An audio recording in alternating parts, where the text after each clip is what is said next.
تشدد کرتا ہے، مارتا ہے، یا حق اس کا نہیں دیتا،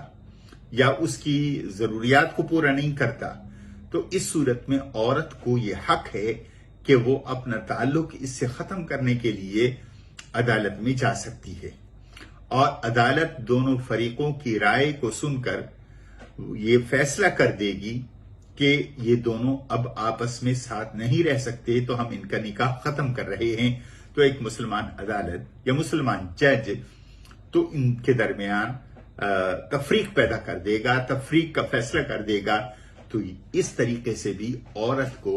مرد سے خلاصی کرنے کا،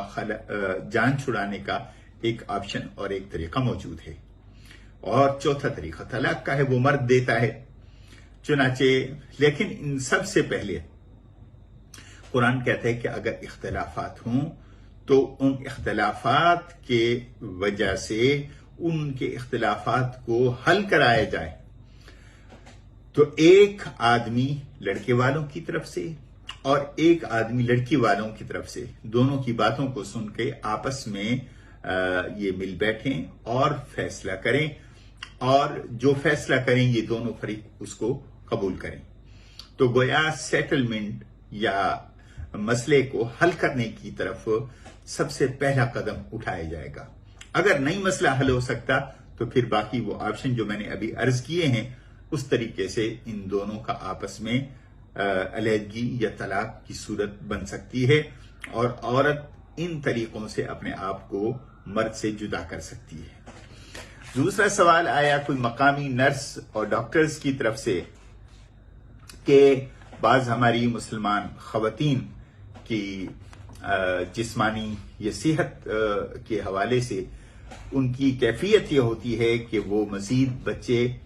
پیدا کرنے کے قابل نہیں ہوتی، اور بچے آلریڈی ان کے ہو چکے ہوتے ہیں، اور وہ ان کو مشورہ دیتے ہیں کہ اب آئندہ آپ بچہ نہ کریں، مگر یہ خواتین ہماری انسسٹ کرتی ہیں،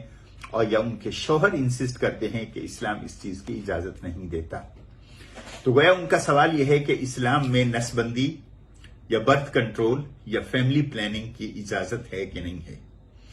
اس سلسلے میں ایک چیز ذہن میں رکھیے کہ پلاننگ، منصوبہ بندی ہر زندگی کے ہر شعبے کے اندر انسان کو اختیار کرنا ہے، حتیٰ کہ کھانا جو جائز ہے، حلال ہے، آپ کا اپنا ہے، وہ آپ کے سامنے ہے، تو آپ اتنا لیں گے جتنا آپ کو تقاضا ہوگا، جتنا آپ کی ضرورت ہوگی، بلکہ اس ضرورت سے بھی تھوڑا کم آپ کھائیں گے تاکہ آپ کی صحت برقرار رہے۔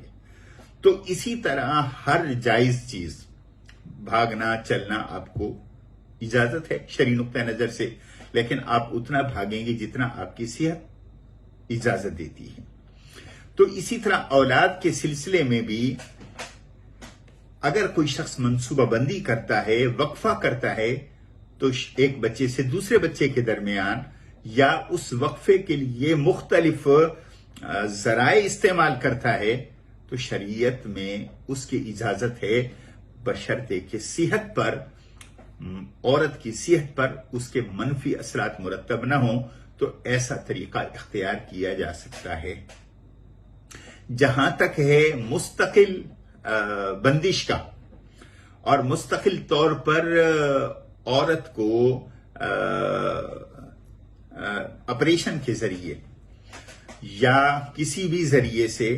اس کو مستقل بانجھ کر دیا جائے، شریعت اس کی اجازت اس صورت میں دیتی ہے جبکہ اس کی جان کو خطرہ ہو یا کسی ایسی بیماری کے لگ جانے کا خطرہ ہو جو اس کو موت تک پہنچا دے۔ ایسی صورت میں اس کے بھی بند کرنے کے یا برتھ کنٹرول کرنے کی گنجائش ہے، ورنہ اس حوالے سے کہ اگر کوئی شخص اس نیت سے بچے بند کرواتا ہے کہ میرے یہ 4 بچے ہو گئے، 5 بچے ہو گئے، اب میری تنخواہ یا روٹی اتنی نہیں ہے کہ میں ان کی دیکھ بھال کر سکوں، اس نقطہ نظر سے برتھ کنٹرول ٹھیک نہیں۔ ہاں، صحت کے نقطہ نظر سے اگر عورت کی صحت اجازت نہیں دیتی، بیوی کی صحت اجازت نہیں دیتی، اور ڈاکٹر یہ کہتے ہیں کہ مزید بچے ہوئے تو جان جانے کا خطرہ ہے، یا ایسی بیماری لگ جانے کا خطرہ ہے جو مہلک ہوگی اس کے لیے، تو ایسی صورت میں اجازت ہے وہ بند کرا سکتی ہے۔ خاتون مردوں کو اس حوالے سے زبردستی نہیں کرنا چاہیے، بلکہ جیسے ڈاکٹر ایڈوائز کریں ویسے کر لینا چاہیے، لیکن صرف اس نیت سے کہ روزی کم ہو جائے گی یا روزی نہیں ہے یا مکان چھوٹا پڑے گا، بچے زیادہ ہو جائیں گے، تو اس نقطہ نظر سے بند کرنا ٹھیک نہیں، لیکن صحت کے پوائنٹ آف ویو سے گنجائش ہے۔ تیسرا سوال ہے بینک سے قرض لے کر گھر بنانا۔ یہ اس تناظر میں دیکھا جائے کہ ایک غیر مسلم ملک کے اندر آپ رہتے ہیں اور مکان ایک بنیادی ضرورت ہے، اور قرض بینک سے بغیر سود کے میسر نہیں۔ اس سلسلے میں سب سے پہلی بات یہ ہے کہ اگر کسی کے پاس گنجائش ہے کیش پر مکان لینے کی، اس کو سود پر قرض لینا جائز نہیں ہے۔ سود پر قرض ویسے بھی جائز نہیں، اس لیے کہ سود ایک حرام ہے، اللہ اور اس کے رسول کے ساتھ جنگ کے مترادف ہے، اللہ نے اس کو بین کر دیا ہے۔ حضور علیہ الصلوۃ والسلام نے سود لینے والے، سود دینے والے پر لعنت کا ذکر کیا ہے، اسی لیے حتی الامکان اس سے بچنا ہے۔ تاہم جو فتویٰ یہ بھی ہے کہ اگر کوئی شخص مجبور ہے، رہنے کے لیے مکان نہیں، اور اپنے ذاتی رہائش کے لیے، بزنس پوائنٹ آف ویو سے نہیں، اپنے ذاتی رہائش کے لیے مکان جو ایک بنیادی ضرورت ہے اس مقصد کے لیے لینا چاہ رہا ہے، اور پیسہ بھی اس کے پاس نہیں، اور کوئی ادھار بھی اس کو دینے کے لیے تیار نہیں کہ اس پیسے سے یہ مکان لے سکے، تو قرض بینک کے علاوہ کوئی صورت اس کو نظر نہیں آتی، اور بینک میں بھی نظام غیر سودی بینکنگ کا نہیں ہے، میسر نہیں ہے،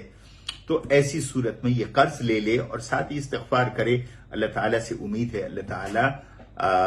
اس کی اس مجبوری اور پریشانی کی وجہ سے اللہ تعالیٰ اس کو معاف فرما دیں گے۔ اور ایک پروویژن اگر ہے، بالخصوص اگر گورنمنٹ کی طرف سے مل رہی ہے، تو اس کو اویل کر دینا چاہیے، اس لیے کہ جس طرح کھانا ایک ضرورت ہے، پینا پانی ایک ضرورت ہے، اسی طرح رہائش بھی ایک ضرورت ہے، لباس بھی ایک ضرورت ہے، تو اگر یہ اور بنیادی ضرورت ہے، اس بنیادی ضرورت کے لیے اگر یہ شخص قدم اٹھاتا ہے جبکہ اس کے پاس کوئی دوسرے اور آپشن نہیں ہے، تو اللہ تعالیٰ سے استغفار بھی کرتا رہے، اللہ تعالیٰ سے امید ہے اللہ تعالیٰ اس